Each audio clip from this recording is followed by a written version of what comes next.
میں بھی کہتا ہوں کہ عرش والے میری توقیر سلامت رکھنا، فرش کے سارے خداؤں سے الجھ بیٹھا۔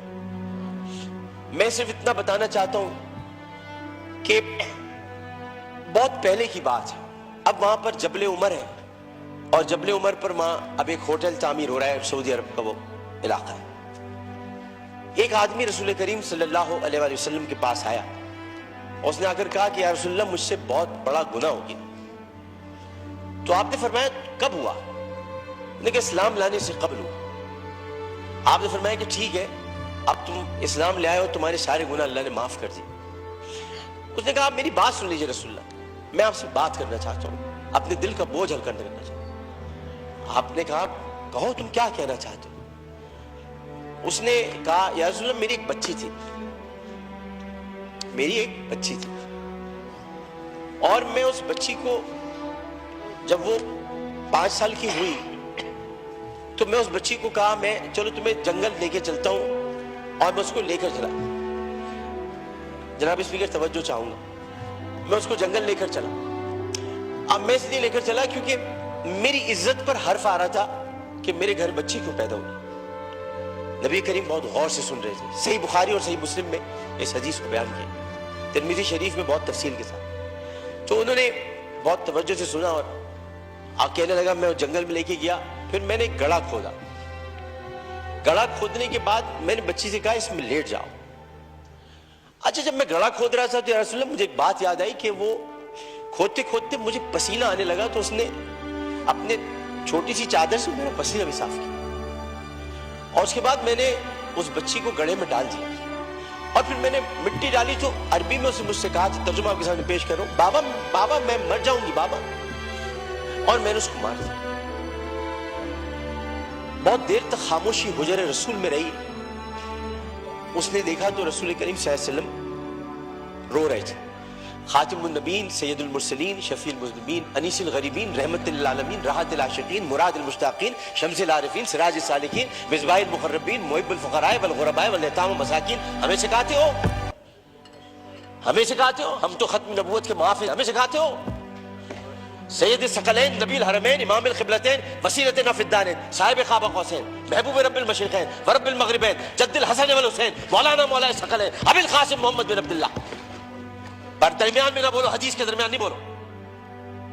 اس کے بعد نبی کریم صلی اللہ علیہ وسلم نے یہ کیا کہ ان کے زار و قطار آنسو بہنے لگے، اور انہوں نے کہا کہ قسم اس پروردگار کی جس کے قبضے میں محمد کی جان ہے صلی اللہ علیہ وسلم، اگر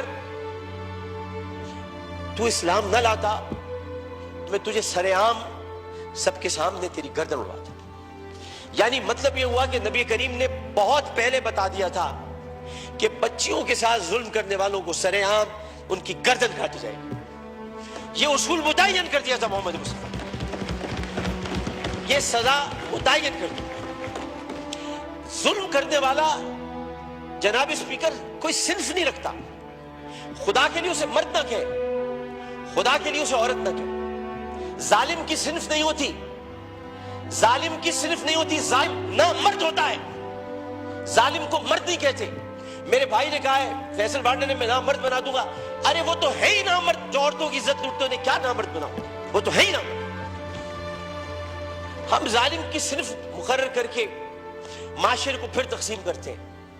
ہمیں کسی کی صنف مقرر نہیں کرنی، ہمیں صرف اور صرف قرآن اور سنت کے مطابق ان سزاؤں کا احیا کرنا ہے جن کی ضرورت ہے۔